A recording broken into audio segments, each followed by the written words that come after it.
তোমাদেরকে সকালেই জানিয়েছিলাম যে এসএসসির ওয়েবসাইটে কিন্তু রক্ষণাবেক্ষণের কাজ চলছে, যার জন্য এখন এরর দেখাচ্ছে। কিন্তু তোমরা মনে করে দেখো যে 26শে ডিসেম্বর তোমাদের 9-10-এর ভেরিফিকেশন শুরু হওয়ার কথা ছিল, কিন্তু তা আদতে হচ্ছে না এবং জানা গেল যে ঠিক কবে হতে চলেছে। তো চলো এক ঝলকে দেখে নিই যে কবে হতে চলেছে।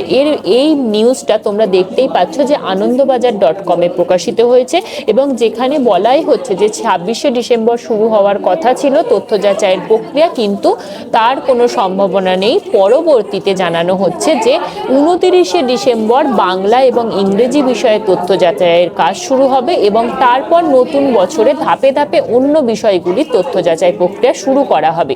এবং আরও বলা হচ্ছে যে এই ইন্টারভিউ প্রক্রিয়া শেষ হওয়ার পর মেধা তালিকা প্রকাশিত হবে 24শে মার্চ 2026 এবং কাউন্সিলিং যে প্রক্রিয়া সেটা শুরু হবে 30শে মার্চ এবং তারপর সুপারিশপত্র পাঠানো শুরু হবে কিন্তু 31শে মার্চ 2026 থেকে। তো এটা থেকে আশা করা যাচ্ছে যে 31শে মার্চ 2026-এর মধ্যে কিন্তু এসএসসি তার সম্পূর্ণ প্রক্রিয়া শেষ করলেও করতে পারে। তো এরকমই আপডেট পেতে অবশ্যই এই চ্যানেলটাকে ফলো করে রাখো। Thank you.